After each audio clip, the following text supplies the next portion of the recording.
नमस्कार। आज हम देख रहे हैं E.H. गॉम्ब्रिज की बहुत मशहूर किताब द स्टोरी ऑफ आर्ट पर आधारित कुछ अंशों को। इसे कला का वृत्तांत भी कहते हैं। ये किताब कला इतिहास की दुनिया में मतलब एक तरह से पहला कदम मानी जाती है। हाँ बिल्कुल। तो आज हम यही समझने की कोशिश करेंगे कि भाई ये किताब इतनी खास क्यों है और इसके मुख्य विचार क्या हैं, कम से कम इन अंशों के हिसाब से। चलिए इस पर थोड़ी बातचीत करते हैं। हाँ जरूर, हमारा मकसद यही है कि इन हिस्सों से जो मुख्य जानकारी है वो निकालें। देखें कि गॉम्ब्रिज इतने बड़े, इतने विशाल कला के इतिहास को पेश कैसे करते हैं। जैसा आपने कहा, ये कला इतिहास की शायद सबसे जानी मानी इंट्रोडक्टरी किताबों में से एक है, खासकर अपनी साफ स्पष्ट भाषा के लिए। हाँ, भाषा तो वाकई बहुत सरल है। ऐसा लगता है गॉम्ब्रिज मुश्किल आइडियाज को भी ना बहुत आसानी से समझा देते हैं। ये अंश हमें जैसे प्रागैतिहासिक गुफा चित्रों से लेकर फिर यूनानियों की वो सुंदरता की खोज और फिर एकदम मॉडर्न आर्ट तक ले जाते हैं। बिल्कुल, इतना सब कुछ कवर करना आसान नहीं होता। सही कहा। गॉम्ब्रिज मिस्र, यूनान, रोम, मध्यकाल, पुनर्जागरण, बरोक, मतलब सारे बड़े दौरों से गुजरते हुए 20वीं सदी तक आते हैं। हाँ। लेकिन ये सिर्फ एक लिस्ट नहीं है अलग अलग समय की। गॉम्ब्रिज एक कनेक्शन बनाते हैं। जैसे वो बताते हैं कि मिस्र की कला में जो स्थिरता और एक तरह की व्यवस्था दिखती है ना, वो उनके समाज के नजरिए को दिखाता है। मतलब उनके लिए स्थायित्व, परमानेंस बहुत महत्वपूर्ण था। अच्छा। तो ये सिर्फ स्टाइल्स का ब्यौरा नहीं है।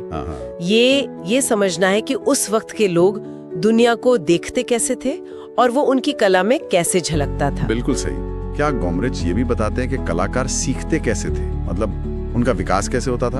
हाँ, ये एक बहुत जरूरी पॉइंट है। गॉम्ब्रिज एक आइडिया देते हैं जिसे हम कह सकते हैं नमूना और सुधार, स्कीमा एंड करेक्शन। उनका मानना है कि कलाकार अक्सर एक बने बनाए नमूने या स्टाइल से शुरू करते हैं जिसे वो स्कीमा कहते हैं। अच्छा।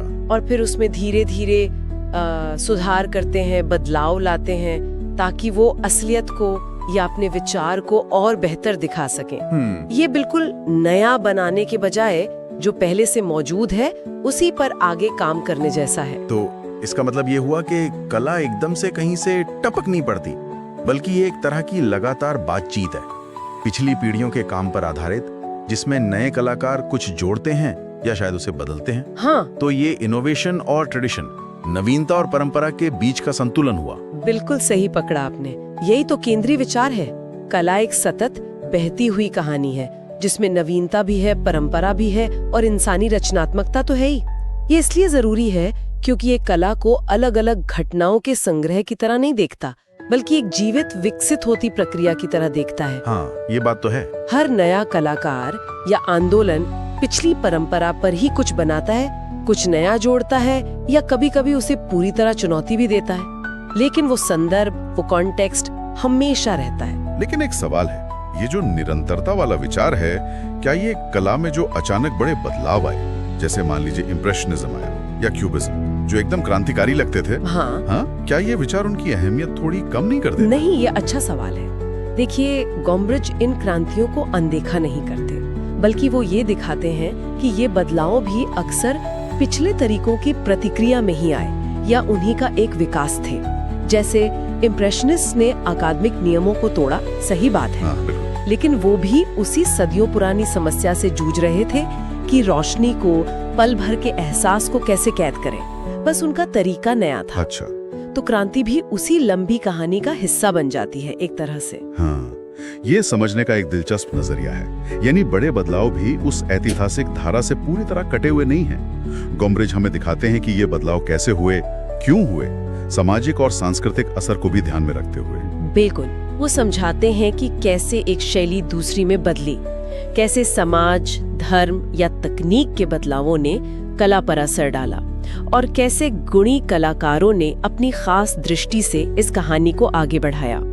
उनका ये नजरिया कला को समझने का एक बहुत ही मानवीय तरीका देता है, सबके लिए समझना आसान हो जाता है। तो सार ये है कि इन अंशों से हमने जाना कि द स्टोरी ऑफ आर्ट सिर्फ अलग अलग कला के दौरों का वर्णन नहीं है। ये कला को नवीनता और परंपरा के बीच एक लगातार चलने वाली बातचीत की तरह दिखाता है, और गॉम्ब्रिज की सरल दिलचस्प भाषा इसे सबके लिए सुलभ बनाती है। हाँ, और यहीं पर एक विचार सोचने के लिए छोड़ जाता है। अगर कला वाकई मानवीय रचनात्मकता की एक सतत कहानी है, जैसा गोमरिच कहते हैं, तो ये सोचने वाली बात है कि आज के कलाकार इस कहानी में कौन सा नया अध्याय जोड़ रहे हैं। भविष्य में कला की कहानी किन दिशाओं में जा सकती है, खासकर तकनीक और ग्लोबलाइजेशन के इस जमाने में? ये सवाल आगे सोचने के लिए एक अच्छा बिंदु है।